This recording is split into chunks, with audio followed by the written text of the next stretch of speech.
2, 3, 4, 5, 6, 7.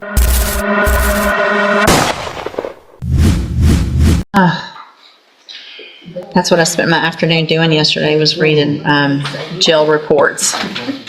I spent more time on jail reports than I did PSIs. They're more voluminous. Same names I keep seeing. Good morning. Are you Jacqueline Young? And Mr. Lewis, will your client waive the formal reading of the indictment and the motion? He does, Judge. Mr. Young, in cause number 250309, you're charged with a third-degree felony offense of evading arrest or detention with the use of a vehicle from February 26th of 2025. And how do you plead to that charge? Are you pleading guilty freely and voluntarily? Speak up. And are you pleading guilty because you actually did what they charged you with? I have here on the computer some documents that have your signature on them that the state has marked as exhibit number 1. Before you signed these, did you go over them with Mr. Lewis? Speak up. Because let me tell you something. I bet you're not talking that low when you're acting up like all these jail incident reports tell me. When you're calling names and you're acting a fool out at the jail. So use your big boy voice and answer my questions, just like you do when you're acting nonsense to those correctional officers out there. Because I bet you're not whispering to them, are you? Are you? Because how you act at the jail, how you act right now, all determines whether I even go along with this plea agreement. I don't have to. You're on a probation. I don't have to take plea agreements on any probations. If I find that you violated your probation, I can give you anything I want to in that range of punishment. And I can say, you know what, I'm not going to let you guys negotiate. That I don't have to do that legally. So you better be careful with your faces and your words and your attitude, because I've read all of these and I already don't have a good feeling. Do you understand? So you need to give me a better feeling if you want me to go along with this plea agreement. Does that make sense? Okay.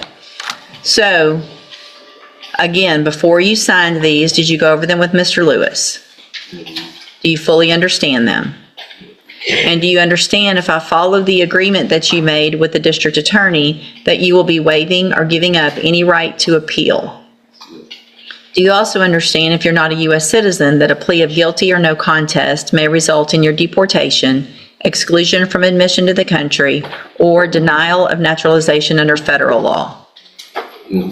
State tenders number 1 in that case? No objection, Judge. It's admitted. Is there any evidence that Mr. Young is not competent? No, Judge. All right, sir, I'm going to find that you entered a plea of guilty freely and voluntarily.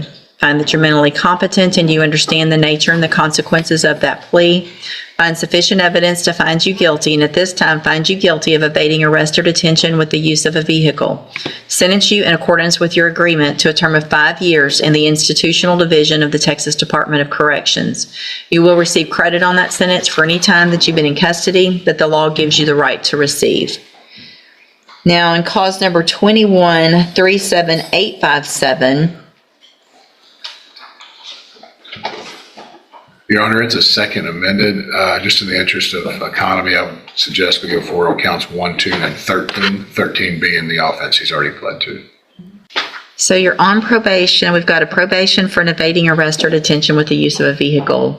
And we've got 2 more evading arrest or detention? The second evading is a misdemeanor enhanced to a state jail. And it count was- 20 right. reads motor vehicle. That's incorrect, Judge. It's evading on foot with priors. Okay, gotcha.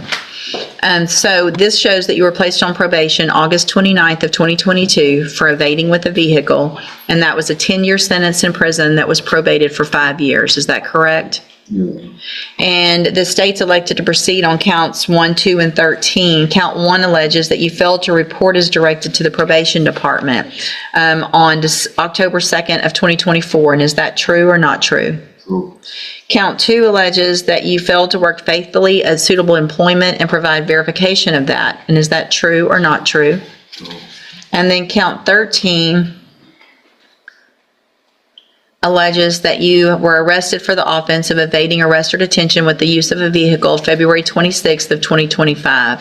And is that true or not true?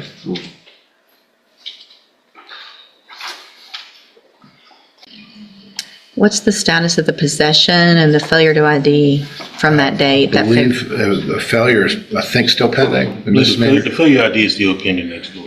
And examining the probable cause affidavit from that date, I don't see that there would be a possession charge, Your Honor. Okay. Let me look at something real quick. What I'm looking at, just so that you know, I'm trying to go back and find which administrative hearing talks about the allegation of his behavior to, it looks like there was something that happened with probation. One of the allegations. So I want to see a little more about that. That coupled with what's been going on in our jail may or may not affect my same thing. It's the same thing. You did the same thing to your probation officer that you're doing in the jail. Do you really think that your probation officer is going to go on a date with you? Do you really think that a correctional officer is going to go, yeah, when you get out of jail, you're the guy I want to date? You got in trouble for saying and talking like that to your probation officer, and now you're doing it when you're in jail. Cursed loudly about the work you had to do for your community service, calling it slavery. You think community service is slavery? Do you think that? It's the same, I'm not taking 5 on the MTRP. I've already taken 5 on the other. Y'all can renegotiate or you can let me do it.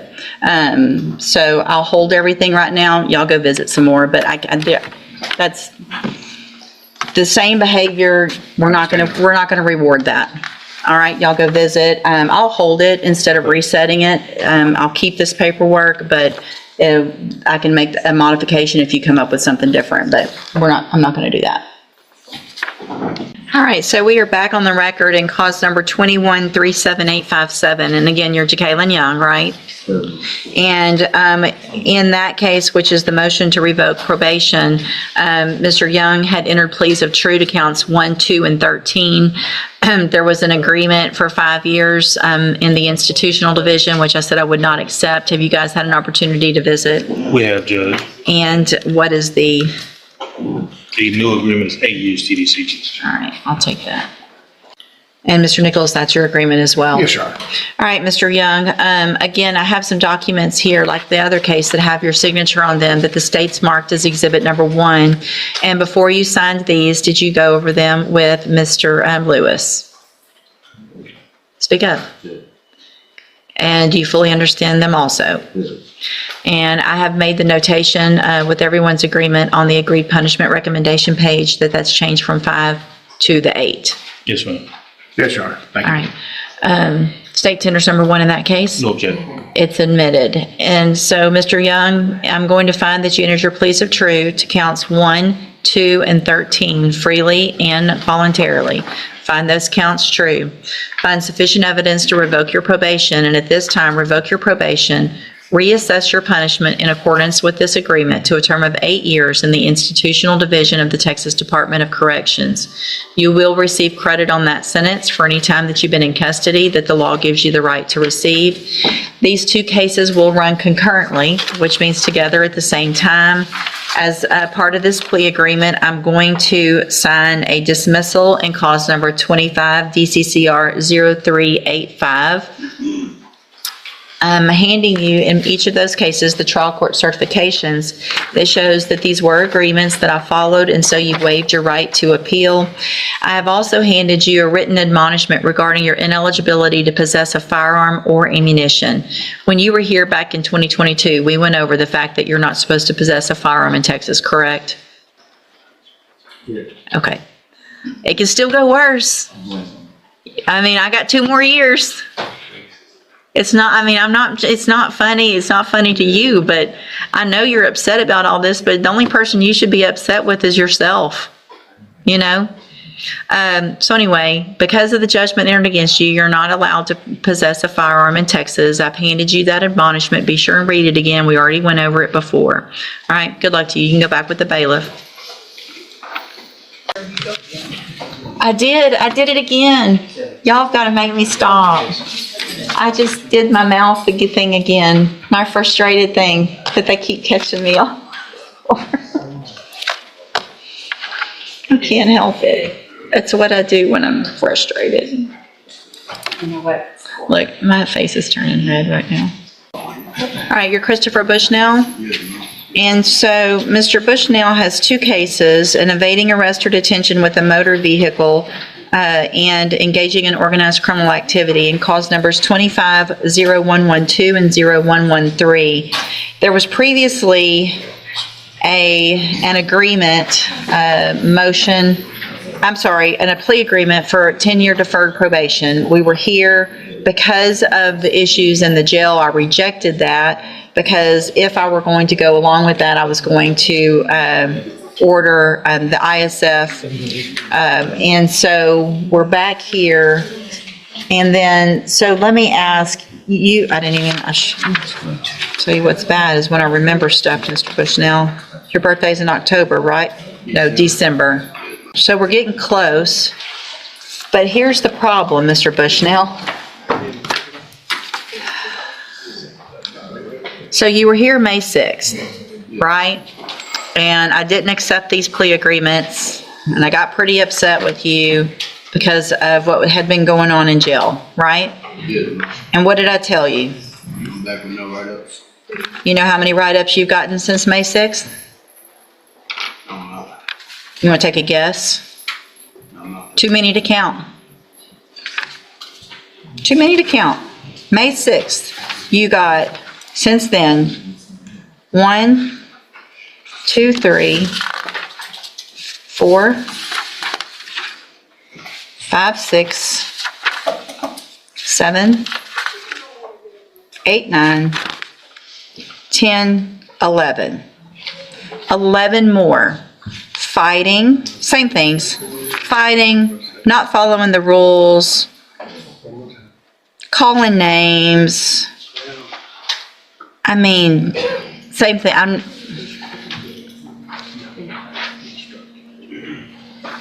You don't like following rules, do you? I do. You do? Yes, ma'am. What part of calling a correctional officer the names that you've been calling is appropriate? It's not. It's not. So why would you keep doing it after I told you? I told you, go just be good for a month. 1 month, be good, follow the rules. And it's one thing if you've got another inmate running up on you fighting and that was your excuse. But it's not. Accepting any plea agreements. If the jury wants to see all this and give you probation after that, that's going to be up to them. I'm not doing it. Go back with the bailiff. We'll set your case for, well, let me do this. Ms. Holmes has been appointed as your attorney, and she's one of the attorneys who handles a lot of cases for me as a court-appointed attorney. What I can do is release her and appoint a new attorney who can begin preparation for trial. Do you want me to do that? Or do you want to keep Ms. Holmes? All right, Ms. Holmes, get ready for trial. And let me tell you what you're doing. You're making her job hard. She's trying to help you. I wanted to try to help you. If you came in today and didn't have all this nonsense, I'm looking at it over and over, calling them the B word, not doing what you're supposed to, saying, I don't care, write me up, I don't care. If you don't care, then I don't care. Because I tried last time when we had this conversation. So your case is going on the trial docket, and again, we'll let a jury decide what to do with you. Go back with the bailiff.